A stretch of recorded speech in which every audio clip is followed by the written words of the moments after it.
Okay, so picture this.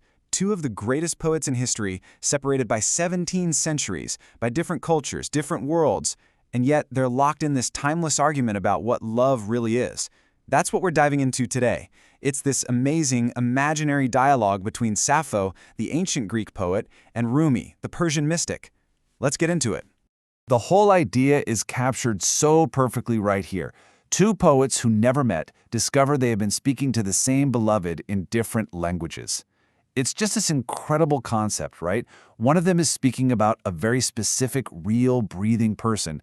The other is speaking to this vast, divine, universal spirit. And that's where this beautiful, fascinating conflict gets started. So it all boils down to this one fundamental clash. On one side, you've got love for the particular, that one single, irreplaceable person standing right in front of you. And on the other side, you have love for the universal, the infinite divine energy that you can see in everything. So let's see how each of these poets makes their case. First up, we have Sappho of Lesbos. Now, for her, love isn't some big philosophical idea. No way. It's an experience. It's grounded in the physical, the tangible, the deeply, deeply personal. It's all about one person. And this is what I love about how Sappho makes her point. Just listen to this. Her fingers, when she reached for the water cup, moved with such particular grace that I thought, I could watch those fingers for the rest of my life. See? It's not about some abstract concept of beauty. It's about those fingers, that movement, the tiny specific details of one person that just absolutely captivate you. And this just hammers her point home. For Sappho, love is about this woman only. She is irreplaceable, she is specific, and she is here, right now. There's no substitute, there's no stand-in, it's just her. Sappho has no time for philosophy when it comes to love. She says, the universal is abstraction. I will take the body, the actual body, the one that breathes and hungers and will one day die. For her, the fact that this person is mortal, that this love won't last forever, well, that doesn't make it weaker. It makes it infinitely more precious. So how in the world does Rumi answer that? Well, in the other corner, we have the 13th century poet and mystic, Rumi. And for him, love for one person isn't the destination, it's the doorway to something so much bigger. Now, to really get Rumi, you have to understand his idea of the beloved. This isn't just one person. The beloved is, well, it's the infinite, the divine presence, God, the universe, whatever you want to call it. He believes that is the true object of all of our love, and it just happens to appear in the form of different people. You see, Rumi would look at Sappho's intense, focused love and say, "You're not wrong, you're just not finished." He'd argue, "You have found the doorway. This woman is doorway, but you have stopped at the threshold. Walk through." He's saying that the love for a specific person is meant to be the start of a journey, not the final stop. His vision is just so expansive.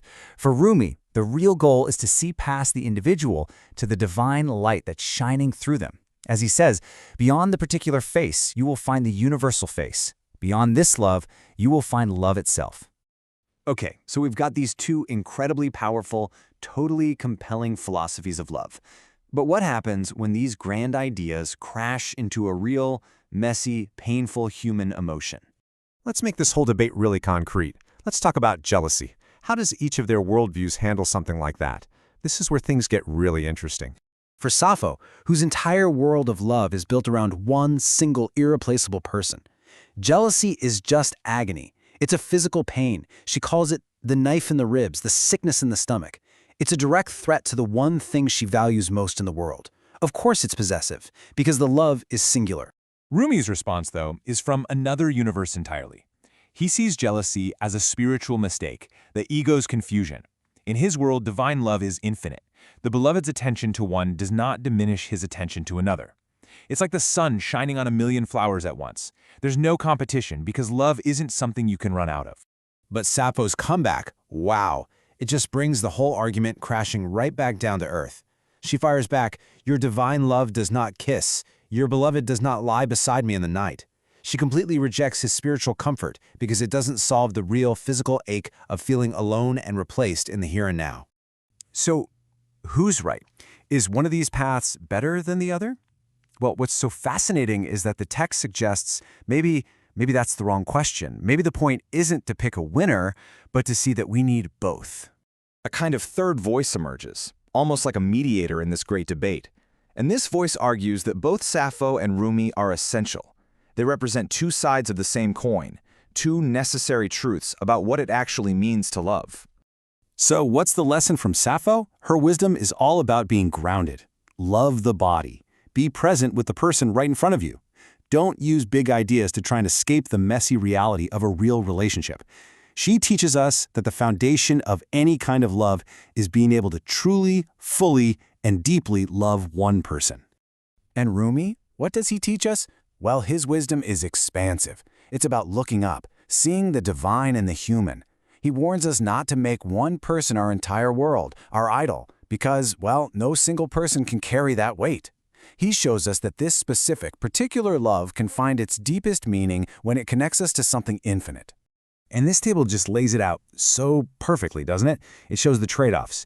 If you follow Sappho's path, the gift is this incredible, deep intimacy, presence, the richness of a shared life, but the cost is huge.